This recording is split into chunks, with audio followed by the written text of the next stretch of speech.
Boo. Hey guys, I know we're halfway through November and all, but this was supposed to be a Halloween special. That's why I'm here recording at night even though this place gets pretty dangerous around this time.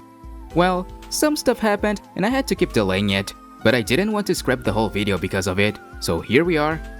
I really wanted to decorate this place for this occasion, but I couldn't even find a pumpkin to put in the scenario, so I hope my tokusatsu mask is enough. It took me some time to figure out what I would talk about today, because I'm not that big of a horror fan myself. I don't really like the way horror films and games make me feel. But I was able to find something else. Something that's a little spooky, but also has a pretty interesting origin story. So today, I present you...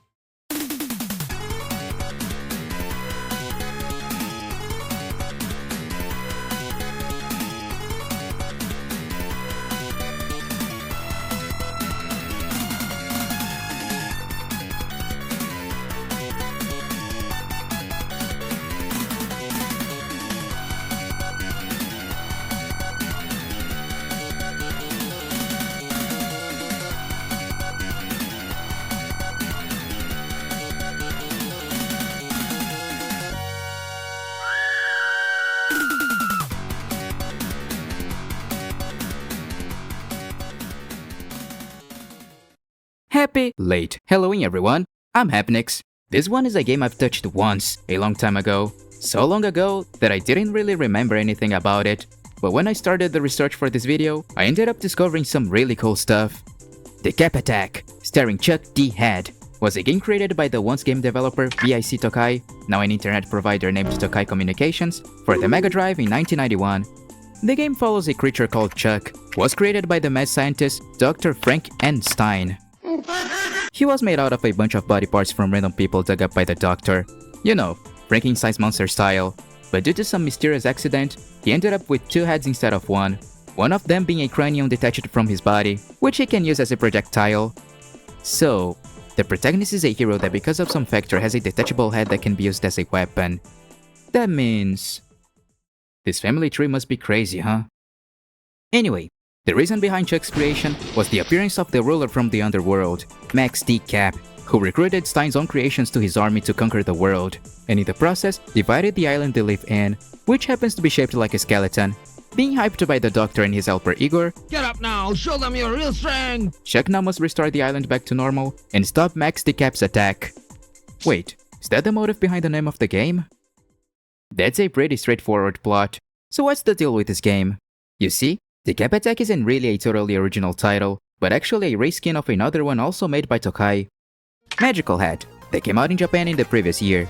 A game based on an anime based on a 1949 manga of the same name, written and illustrated by Yoji Katakura. The story follows Hat, a boy trying to reassemble the Ulsan Island, which was torn apart by the story's villain, Goaru. Apparently the game was supposed to release in the West too, but due to some licensing problems, they ended up making a totally different game on top of it. The graphics and story weren't the only things changed here, but the game's difficulty and some of the mechanics were altered as well. And its soundtrack too, of course. If I gained a coin for every time a Japan exclusive game with a turban-wearing protagonist got turned to a completely different game here in the West, I would have way more money than I currently have. Just like the scenarios, the characters from the show were replaced by an original cast. Head and his silly animations became Chuck, and Robogu, his little egg-shaped robot, became Chuck's upper head. I'll compare Magical Head and Decap Attack sometimes during this video, but I won't cover the whole game here, since I got really interested in the original series, and maybe I can dive a little deeper into it once my Japanese is good enough. While Magical Head started as a manga and got a game, Decap Attack went in the opposite way. He got a comic adaptation in Fleetway Sonic the Comic, lasting 50 segments scattered through the book's run. But I'll talk more about these comics later in the video. For now, let's get to the game first. The title screen's theme sounds a bit like Terra's from Mega Man World 5.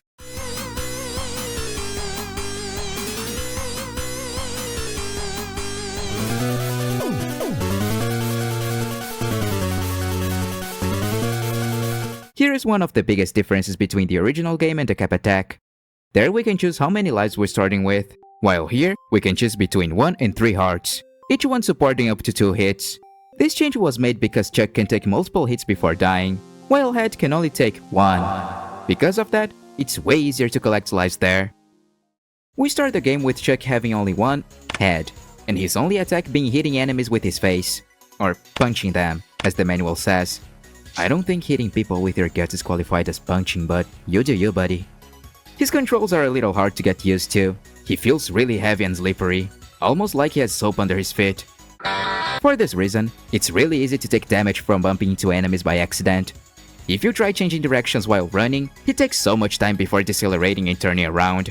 And if you do this on the edge of a platform, he'll do this Looney Tunes-esque animation. It's funny in the first few times, but gets annoying super quick. But his best move is for sure the ability to mash the jump button to glide. It's pretty useful taking his controls in consideration. Also, he can crouch, but is unable to attack in this state for some reason. Well, he technically can, since if you crouch during an attack, he'll just continue the animation. You'll find some of these statues during the levels, and breaking them, they'll sometimes drop an item, or Chuck's other head. It can be thrown on enemies, and after some time it will come back to you. This way, they can be hit more than once. The way this attack works is kinda weird to me. The head doesn't make a parabola when it's thrown. It just goes straight in this weird zigzag pattern. But I was never really bothered by this. Oh, you lose it if you take damage, by the way. The other items you can get from these statues are Bitcoins? This will be important later. Lives? Hearts? And these potions that can be used in the items menu. Here's their names and what each of them does. Some of them aren't usable in the boss battles, for obvious reasons. Also, I recommend you to stack this one as much as possible. Just keep in mind they won't respawn in the map if you die.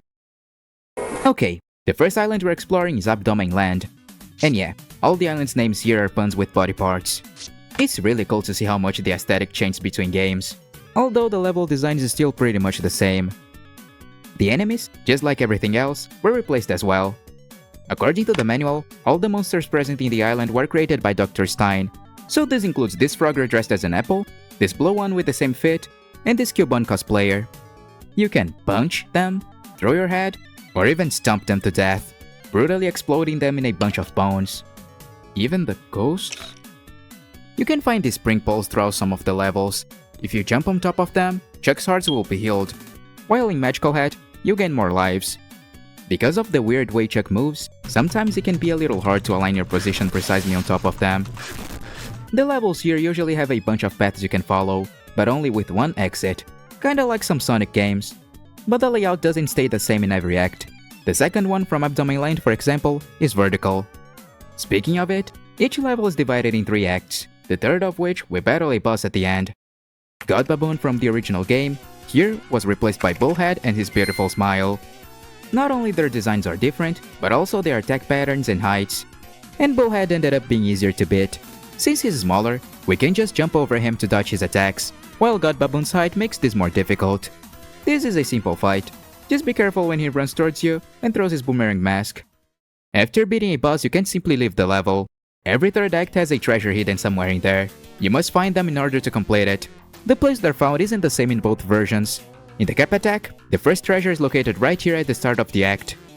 Every time we complete a level, we're sent to a bonus minigame. Here, we can place Chuck in any of these paths, and you can use the bitcoins you have to buy more of them.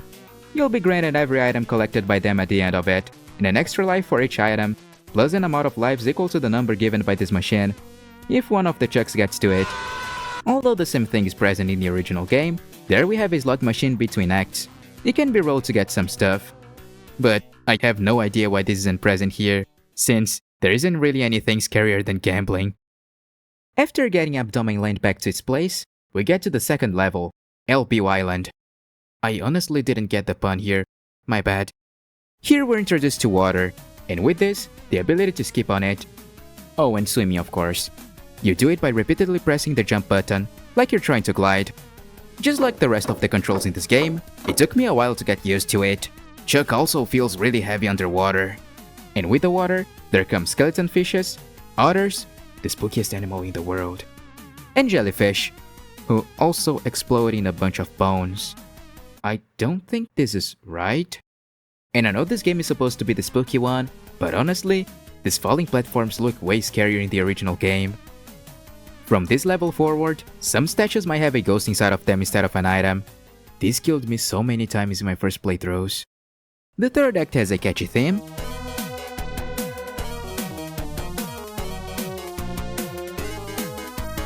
and you can find the treasure right up here. A funny thing about this act is that if you follow this path right here near the end, you can just straight up ignore the second boss. And this isn't a Decap Attack exclusive thing, you can do this in Magical Head as well for some reason. But that would be madly disrespectful, so let's take a look at them. Gangara! That sounds more like a kaiju name. He's replaced by a giant Frogo here. This is the third frog I'm seeing in this game so far. I appreciate that. It will jump from one end of the screen to the other, making stops in the middle to shoot out its babies. This is the opportunity you have to attack it. I think the range of Chuck's punch is a little too short. You need to be super close to the bosses to be able to hit them. The reach we get after using the Ouzo 2 potion should be the base one in my opinion. And this is as far as I went in Magical Head for this video. So from this point forward, I'll only be covering the Decap Attack. And now to Tibuland. This time in an auto-scroller, we have to run from this totem pole that kills both us and the enemies with one hit. This is just straight up evil. After this spot with the 2 Q-bones, you can use a Klaxi potion to jump on this platform that looks like a baguette, so you can have access to these statues. Hey, what are these guys doing here? In the start of the third act, you can take this path down here and use a Xenon to clean the enemies from the screen. My eyes aren't big fans of this effect. You'll find an extra heart slot here. The treasure this time is underwater, after this annoying fish that follows us on land. I hate these guys. Just swim to the left and it will be there. And the boss here is pretty simple. It will hover around for a bit, and then stop moving to shoot these fireballs that change directions if they pass near you. He only takes damage from this point upwards. So if you don't have an extra head when fighting him, it's better to use an Ouzo 2 to facilitate your job. In Armington, the giant lake in the middle of the island reveals a bunch of swimming sections, to the point the second act is almost entirely underwater. So this means more of these guys. To get to the treasure here, you need to dive down this lake after this lava pit, and then go to the left after some more lava. The boss of this level is one of the easiest in my opinion. This big brain that looks like it comes straight from a Castlevania game. He just moves from one side to the other of the screen and opens up from time to time to shoot these little parachute guys. That's when you can attack him. No secret here, just a fairly easy fight. As being expected by the giant volcanoes in the background, Pumpington is a place with lava almost everywhere.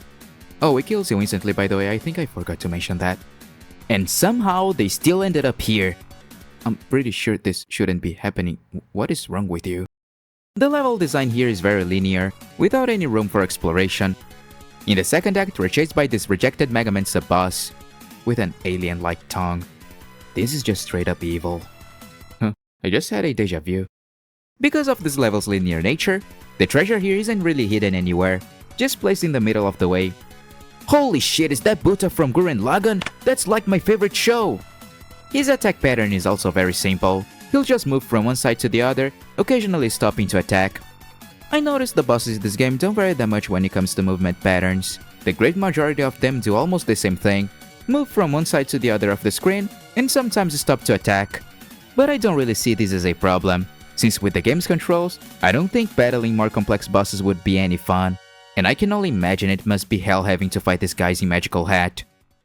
From a volcanic island, we go straight to an ice level. There are ice blocks all over the place here.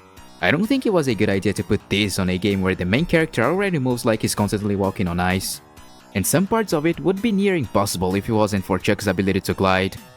Well, on the positive side, we have 2 Batman villains combined into one here. And a mini frog wielding a big hammer? Am I in heaven? The treasure here is located at the end of this lava pit. Make sure you have a spare Xenon here to make it easier to get through this part. Oh my eyes. The boss here is a bit more complex in comparison to the previous ones. He only takes damage when his arms are up, and sometimes he'll grab the top of the screen and shoot ice spheres at us. Half of the arena's floor is covered in ice blocks, so it makes dodging him a little more difficult. Also, I forgot the treasure before fighting the boss and died when trying to find it. And a very interesting thing is that if you die after beating a boss, they simply won't reappear in the level. I mean, unless you get a game over, I guess. And now to the final level, Max Decap's Castle in Island. I think they run out of ideas here. This place looks a bit like some versions of the internet from Battle Network. There isn't really anything special about this level, just the same stuff we saw in the previous ones. Minus the ice from Les Legland. Oh, it was the name of the ice level by the way. But the fact the second act goes downwards, and there's some lava pits we can see before it's too late is just unnecessary. The last treasure is in this place being guarded by two annoying fishes, and it's just simply the Holy Grail. At least my buddy Percival won't need to keep searching for it any longer. For a final boss, Decap has a very simple fight. At times he'll stomp the ground and cause some rocks to fall, and at others, he'll split in two and shoot some homing fireballs. He only takes damage if you attack him directly into his face. But here we can do a really funny thing. Remember when I told you to stack as much of this item as you could? Simply playing through the game normally might give you enough of it to just...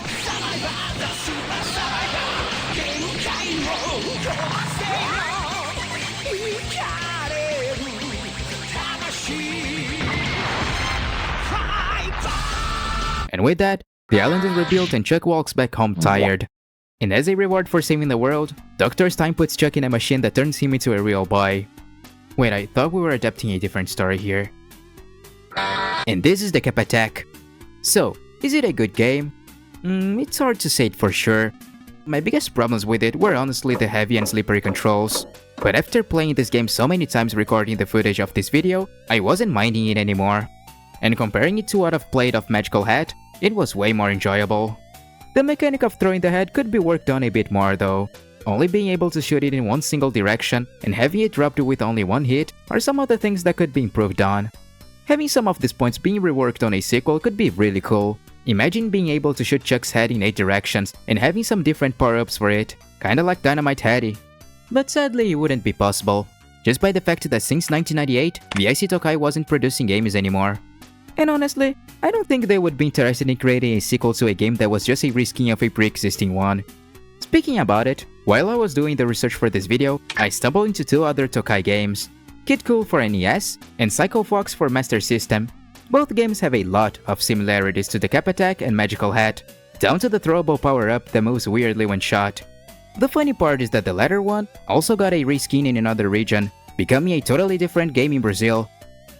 Wait, it got a sequel in 2025? And this game is full of frogs too? Why are there so many frogs in this video? I'm not complaining though. Like I've said earlier, just like with Rocket Knight, Decap Attack also got its own comics by Fleetway. I gotta say, I've never read Sonic the Comic before. My only exposure to it were some videos from Johnny Vector. But I decided to read some of the issues that had Decap Attack content on it, so I could see how it was adapted there. The first story is sort of a prequel to the events of the game, showing how Chuck was created. And in the first page, we already see a bat being pulverized by a hammer, with blood splattering all over the place. Is this an okay thing for British comics? Here Chuck had a normal head when created, but because of an accident involving Igor, his head was shoved down his chest, giving him this hunchback look, instead of simply having a face in there. His second head was turned into a character called, well, Head, who was created using the rest of Chuck's brain that didn't fit inside his skull. It kinda acts like his consciousness, which was an addition I really liked. I just wasn't a big fan of the redesigns and the way the characters were portrayed here.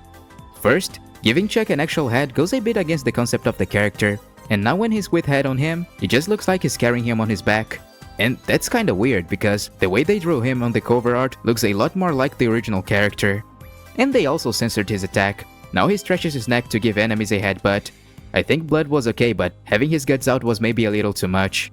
Now about the characters' personalities, from what I've saw here, Chuck, Igor, and Dr. Stein seem to hate each other.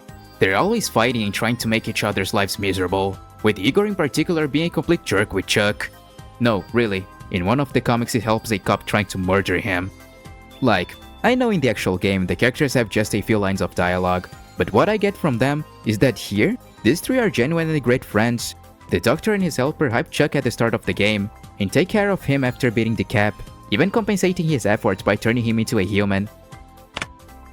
And for me, this isn't really a thing these versions of them would do. Actually, the other segments seem to take place after the events of the game, and Chuck continues being a monster here, so I don't know. Also, a spoiler for the comic's second story. Here's revealed that Chuck's brain comes from a random guy killed by Igor, just because he didn't want to go dig up a body in the rain. I know they're monsters and all, but this is just evil. But to be fair, I still liked some of the stuff they added to the comic, like Chuck's other head being turned into a full-on character, and basically being that cricket from Pinocchio, but for Chuck. And the visual comedy is also really funny. I love the exaggerated way the characters are drawn sometimes. I also liked the personality they gave to Decap. He's just some dumb guy trying to be super evil, but he has no idea what he's doing. So he's assisted by this guy I'm pretty sure is supposed to be a reference to something that I don't get. But sadly, they apparently don't have that many appearances in the following stories. And with that said, I'm really curious to see how they managed to write so many stories out of such a short game. I didn't read the whole thing because there are too many segments and this video is already taking too long to be finalized, so I think I'll read the rest of them on my own. This type of humor may not be my cup of tea, but this doesn't make the comic bad. And there are still things I enjoyed here. So if you like this kind of stuff, then go ahead. Hey, I had no idea where to put this, but one of the STC issues containing a Decap Attack segment has Sonic drawn with shaved legs for the entire book for some reason. That's the spookiest thing here. But for now, I think that's all I have to say. Have a great night, and stay spooky! Maybe I should have waited a bit longer and turned this into a Christmas special somehow.